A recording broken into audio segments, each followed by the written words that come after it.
Assalomu alaykum. Bugun dasturimizda Rossiya Iskandarlar yordamida Kiyevga ayovsiz hujum uyushtirdi.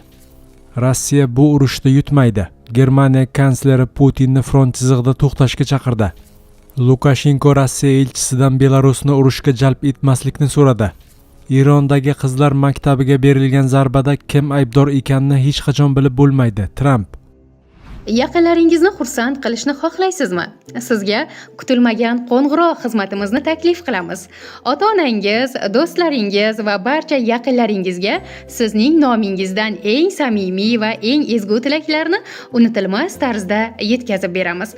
Tug'ilgan kun, bayram tabriklari, uzrnomalar va shu kabi barcha xizmatlar bizda mavjud. Chet davlatda yurgan yaqin insonlaringizga ham tabriklar yo'llab beramiz. YouTube'dagi kutilmagan qo'ng'iroq kanalimizda bizning xizmatlarimiz bilan tanishib chiqishingiz mumkin. Ushbu telefon raqamlariga qo'ng'iroq qiling va hoziroq tabriklarga buyurtma bering.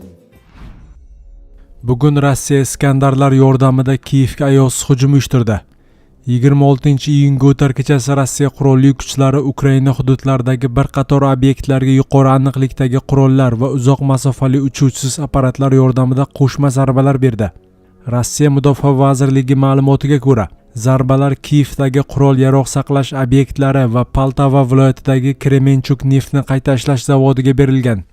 Guvohlar va monitoring kanallari ma'lumotlariga ko'ra, zarbalar asosan Kiyevning Darnetskiy tumaniga, bir nechta harbiy qismlar va omborlar joylashgan ta'mirlash bazasi hududiga yo'naltirilgan. Ukraina rasmiylari zarbalar bo'lganini tasdiqladi, biroq jabrlanganlar yo'qligini ma'lum qildi.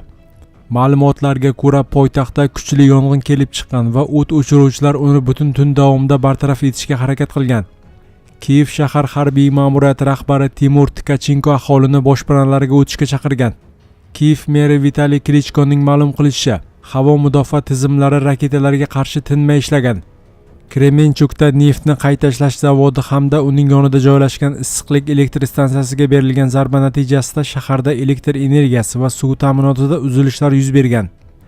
Mahalliy hokimiyat vakillari raketa va dronlar sanoat obyektlariga kelib tushganini ma'lum qildi. Manbalarga ko'ra, hujum vaqtida Iskandar M ballistik raketalari va 15 dan ortiq Geran 2 uchuvsiz apparatlardan foydalanilgan. Rossiya Mudofaa vazirligiga ko'ra, 20-26 kunlari oralig'ida Ukraina harbiy infratuzilmasiga qarshi jami 5 marta guruhli zarbalar amalga oshirilgan. Vazirlik bu hujumlarni Rossiya hududidagi fuqarolik obyektlarga qarshi Ukraina tomonidan uyushtirilgan terrorchilik hujumlariga javob deb atagan. Rossiya bu urushda yutmaydi. Germaniya kansleri Putinni front chizig'ida to'xtashga chaqirdi. Germaniya kansleri Friedrich Merz urushni tugatish uchun Rossiyani front chizig'ini muzlatishga chaqirdi. U bu haqda Polshaning Gdansk shahrida bo'lib o'tgan Ukrainani tiklash bo'yicha konferensiyada ma'lum qildi. Rossiya bu urushda g'alaba qozonmaydi.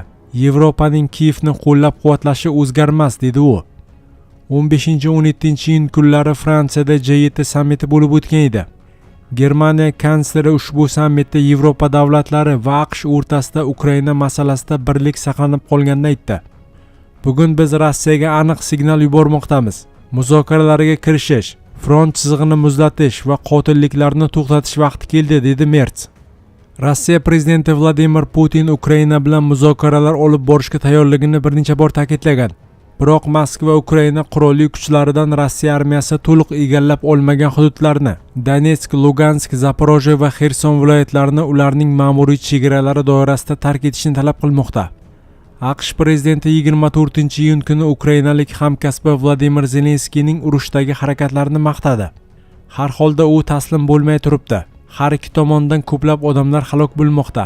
Biroq menimcha uning ishlari yomon ketmayapti, dedi Donald Trump. U shu tariqa jurnalistning Zelenskiy hozir g'alaba qozonmoqda deb hisoblaysizmi degan savoliga javob bergan. Avvallari Trump Ukraina rahbarini bir necha bor tanqid qilgan. Jumladan uni mojaroni tinch yo'l bilan hal qilish borasidagi sa'y-harakatlariga to'sqinlik qilishda ayblagan edi. Lukashenko Rossiya elchisidan Belarusni urushga jalb etmaslikni so'radi. Belarus Ukrainaga qarshi harbiy harakatlarga qo'shilish niyatida emas. Bu haqda mamlakat prezidenti Aleksandr Lukashenko Rossiya elchisi Boris Grizlov va Moskva viloyati gubernatori Andrey Vorobyov bilan uchrashuvda ma'lum qildi. Shu tariqa Lukashenko ilk bor Belarusni mojaroga jalb etishga urinishlar bo'layotganini ochiq tan oldi. Urushga aralashish kerak emas. Bu yerda go'yoki Boris Vyacheslavyich bizni urushga tortish uchun jarayon boshlagandek. Bizni bunga undash kerak emas, dedi Lukashenko Grizlevga murojaat qilib. Bu so'zlar aynan elchiga qaratilgan. Ammo Rossiyaning TASS agentligi o'z reportajida ushbu gaplarni e'tiborsiz qoldirgan. Lukashenko bu masalani Rossiya prezidenti Vladimir Putin bilan ko'p marta muhokama qilganini aytgan. Shuningdek, belaruslar ukrainaliklar bilan urushni istamasligini takrorlagan. Lukashenko Rossiya mintaqalariga, jumladan Moskva viloyatiga iqtisodiyot hamda xavfsizlik sohasida yordam berishga tayyorligini bildirib, o'zining rad javobini yumshatgan. 23-iyun kuni The Wall Street Journal gazetasi Rossiya Ukrainaga qarshi yangi front ochish maqsadida Belarus hududidan foydalanishni talab qilib, Lukashenkoga bosimni kuchaytirgani haqida yozgandi. Rossiya qo'shni davlatdan NATO mamlakatlariga qarshi ommaviy dron hujumlari va gibrid operatsiyalar uyushtirishda foydalanish imkoniyatini ko'rib chiqayotgani aytilgan. Bu borada 2026-yil boshidan beri Belarusga bosim o'tkazilayotgani, muzokaralarni esa Rossiya elchisi olib borayotgani ma'lum qilingan. Fransiya prezidenti Emmanuel Macron may oyida Lukashenkoga qo'ng'iroq qilib, uni urushga qo'shilmaslik bo'yicha ogohlantirgan edi. 19-iyun kuni Ukraina prezidenti Vladimir Zelenskiy Ukraina shaharlariga berilayotgan zarbalarni yo'naltirib turuvchi Rossiya retranslyatorlarini demontaj qilish uchun Belarusga bir hafta muhlat bergan. 24-iyunga kelib Zelenskiy ushbu retransляtorlar 22-iyundan boshlab ishlashni to'xtatganini aytgan. Rossiya prezidenti matbuot kotibi Dmitriy Peskov esa Kiyevning talabini tajovuzkor tahdid deb atagan va Putin bilan Lukashenko o'rtasida tez orada muloqot bo'lishini aytgan. Erondagi qizlar maktabiga berilgan zarbada kim aybdor ekanini hech qachon bilib bo'lmaydi, Tramp.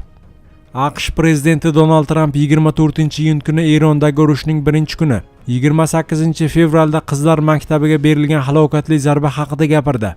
Uning so'zlariga ko'ra, yuzlab bolalar hayotiga zomin bo'lgan ushbu fojiada kim aybdorligini hech qachon bilib bo'lmasligi mumkin.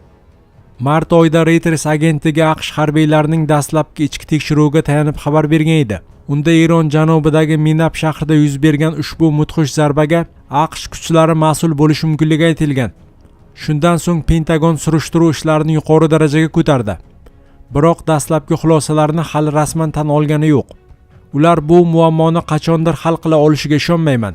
Kim aybdor ekanini aniqlash qiyin, chunki o'shanda u yerda har tomonda raketalar uchib yurganda. Yuz bergan voqea dahshatli, lekin hamma joyda raketalar uchayotgan edi, dedi Tramp jurnalistlarga. Tramp so'zda davom etib, kimdir buni bizning raketa dedi, balki u bizniki emasdir. Bu hujumni biz uyushtirganimizga dalil bo'ladigan hech narsani ko'rmadim. O'ylaymanki, buni biz qilmaganmiz, deb qo'shimcha qildi u.